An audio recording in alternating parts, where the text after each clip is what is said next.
Les sugiero calma porque seguramente van a escuchar ustedes a lo largo de esta mañana muchas de estas noticias. Acaba de ser bloqueado el Portal de las Américas de Transmilenio en el suroccidente de Bogotá. Está bloqueada la vía entre Florida Blanca y Girón en Bucaramanga. Y hay escalada terrorista esta mañana en el Cauca. No por coincidencia comienza a calentarse esto que es el día que el gobierno ha llamado de paro.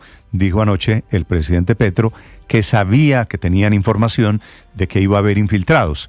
Pues los está viendo y están comenzando esta mañana los problemas.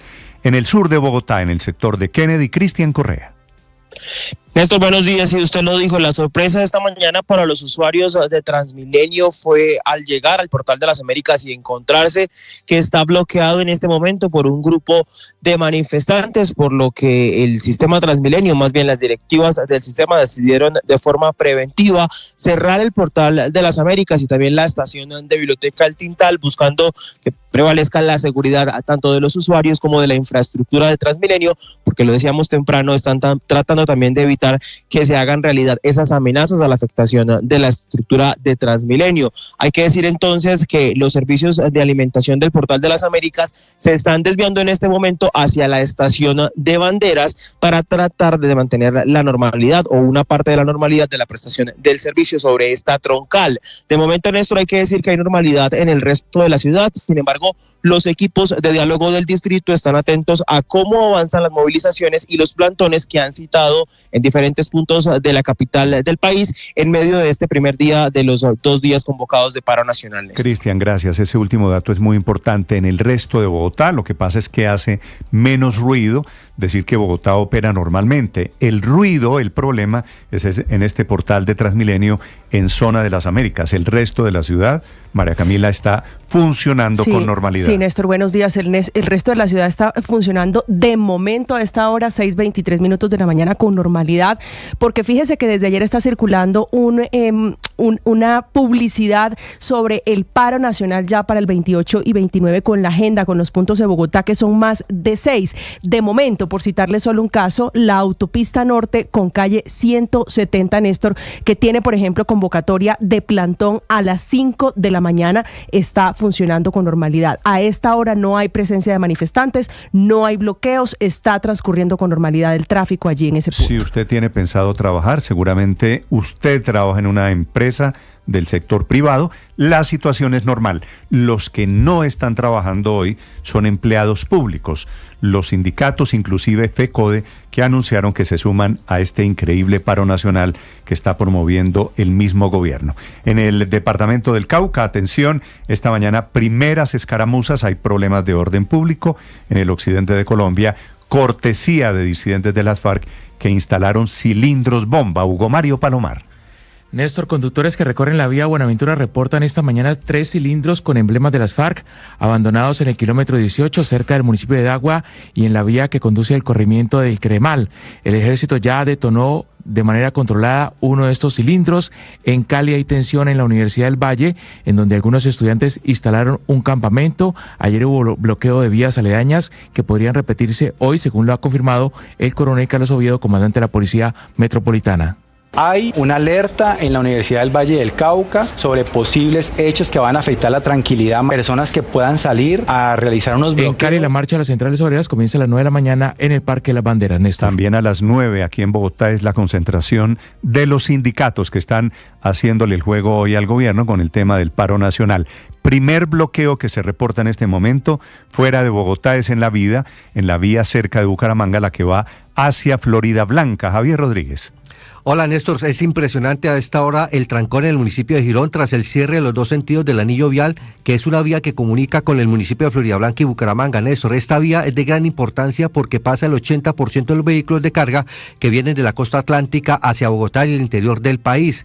Son aprendices del SENA y trabajadores de esta entidad que están protestando trabajando allí. Son entre 80 y 100 personas, Néstor, lo que están informando lo que ocurre en ese sector del área metropolitana de Bucaramanga. Hay banderas y pancartas a favor de las reformas del gobierno nacional, y el resto de las vías del área metropolitana, Néstor, están transitables, pero podría bloquearse la vía hacia Cúcuta, donde se tiene programado después de las 7 de la mañana otro plantón por parte de profesores y sindicatos aquí en la capital santanderiana, Néstor. Javier, gracias. Anoche fue aprobada después de 10 horas de votación. Felipe, buenos días. La reforma laboral, que es la que origina todo este desorden en Colombia. Un increíble paro promovido por el gobierno nacional. Yo no recuerdo, Felipe, que esto haya pasado nunca en la historia de Colombia. No sé de otro país en el mundo en donde un gobierno esté promoviendo un paro nacional.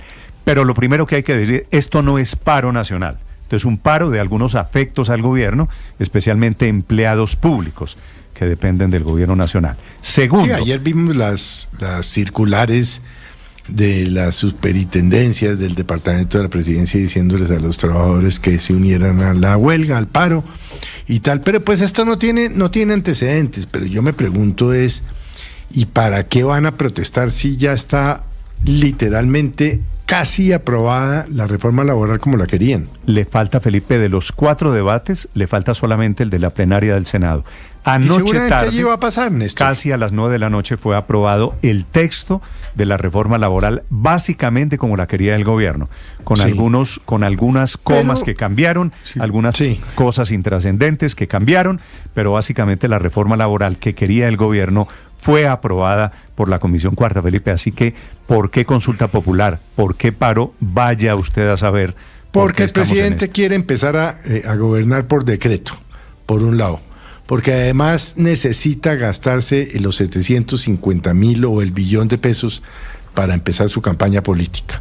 Entonces, independientemente de cualquier cosa que haga el Congreso de la República, en eso está el gobierno. El gobierno está, Felipe, desde ayer jugando a varias bandas. En la calle se puede gritar, queremos la reforma, y la reforma está ahí, sí. ¿Así, esa contradicción? De acuerdo, lo de hoy es profundamente paradójico y contradictorio, padre. En contra del hundimiento de la reforma laboral. Y resulta que la reforma no solo revivió, sino que revivió bajo lo que estaba pidiendo el gobierno nacional. Pero es que el gobierno quiere hacerlo por decreto, sí o sí. Incluso en contra de lo que habían planteado los empresarios en el consenso, es decir, con una cantidad de circunstancias ahí de por medio. La jugada del gobierno es a varias bandas. Por un lado, sacar adelante la reforma laboral, que lo logró anoche en el Congreso y está bien. Seguir adelante con la consulta popular, segundo, y está mal, porque ahora tienen el argumento de que lo deben hacer por decreto, porque a los congresistas, los 90 y pico, 97 que votaron hace hoy 15 días, en ese hundimiento tan escandaloso de hace 2 semanas, que a los 97 se les olvidó leer lo que estaban votando. Y por eso el gobierno cree que hay que sacar esa consulta ahora vía decreto. Sobre la reforma laboral, como fue aprobada anoche en el Senado de la República, informa Andrés Carmona.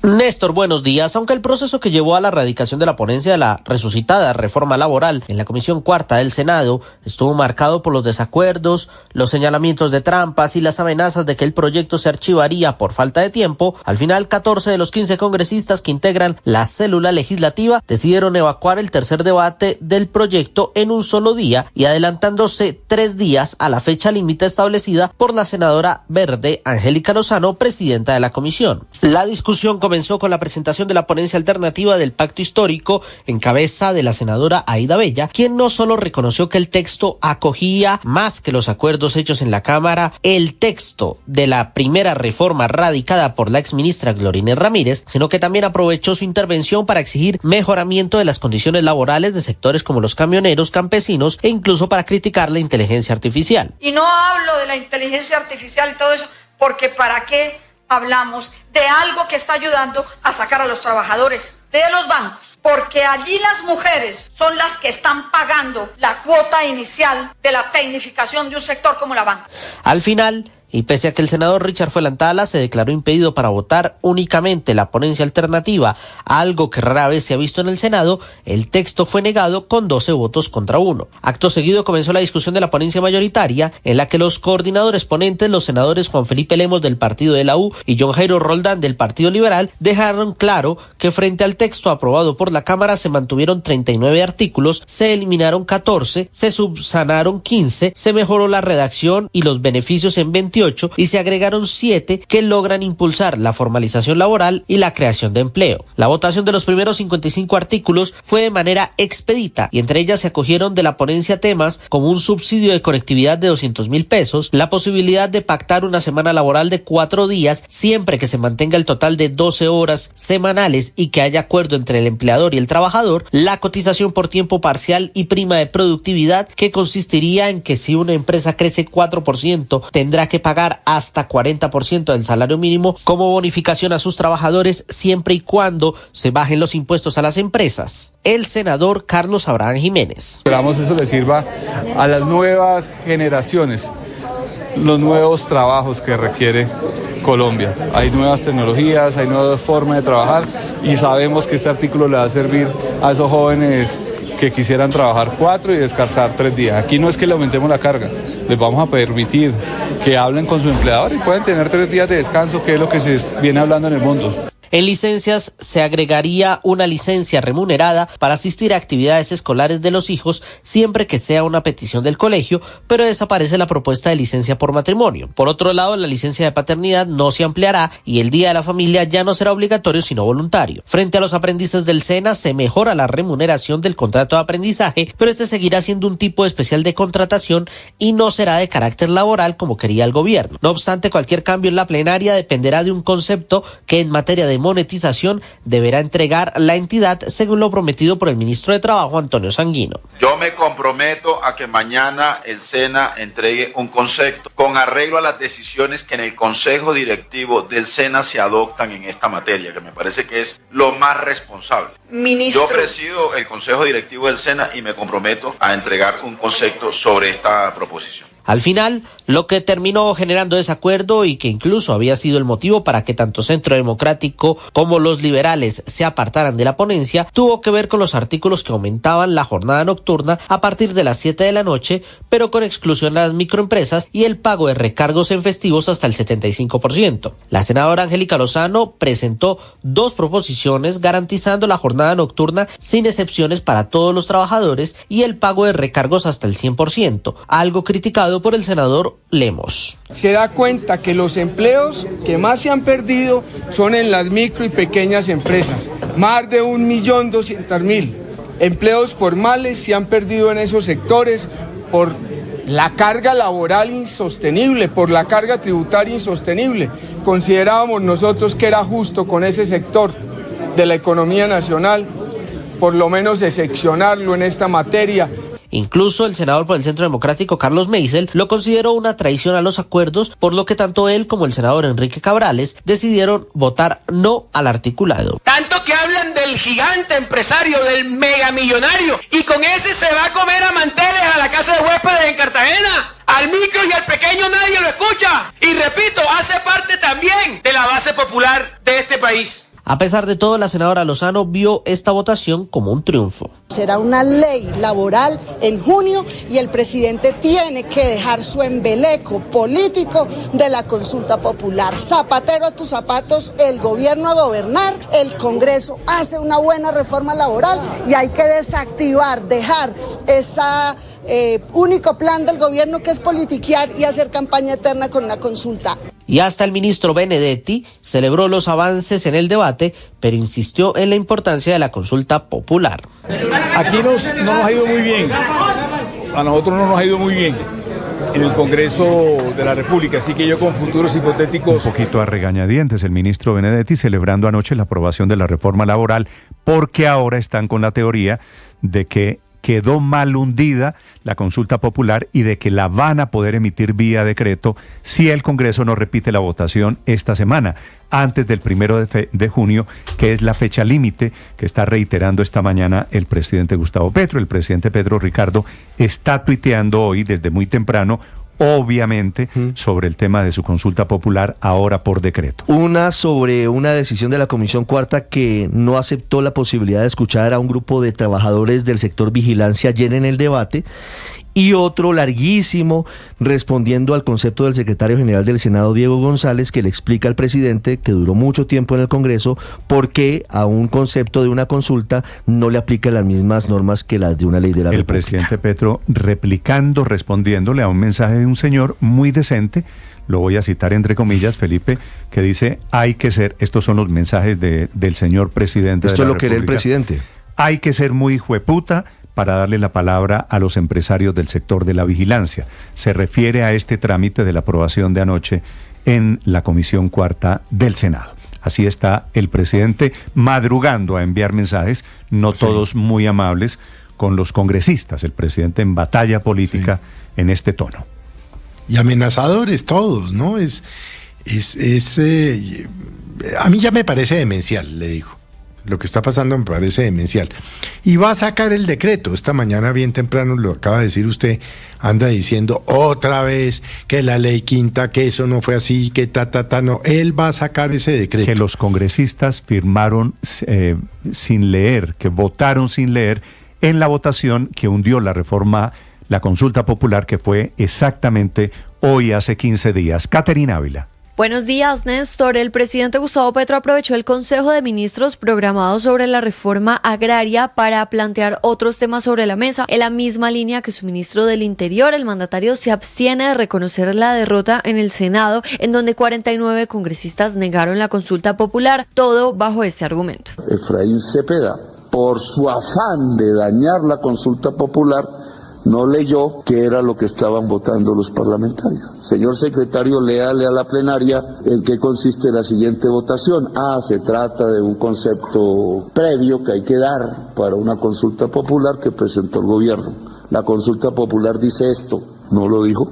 Puso a votar a la gente sin saber qué votaban. Eso está prohibido por la ley quinta. Y ante los cuestionamientos por el anuncio de convocar la consulta vía decreto si el Senado no se pronuncia antes del 1 de junio, respondió que solo hace lo que dice la ley. Y entraron a decir que soy un dictador, que no sé qué, eso es lo que dice la ley. Para que son brutos, para que son tramposos el senador. Y tengo que decirlo así, porque es una trampa lo que han hecho contra el pueblo. Sin embargo, el gobierno parece apuntarle a todo al mismo tiempo porque la consulta popular sigue firme, incluso si se aprueba un texto de la reforma laboral que el gobierno vea con buenos ojos. No hemos suspendido la consulta. La consulta va porque aún si se aprobase un buen texto en la Comisión Cuarta del Senado, pues queda la plenaria del Senado, queda la conciliación y ya sabemos que nos hacen trampas. Durante este Consejo de Ministros, el presidente fue informado minuto a minuto de lo que ocurría en la discusión de la laboral, cuando fue votado el artículo 11 que establece que la jornada nocturna empiece a partir de las 7 de la noche. El mandatario reaccionó. Votaron por el no, y esto tiene que anotarla, las regiones de donde son,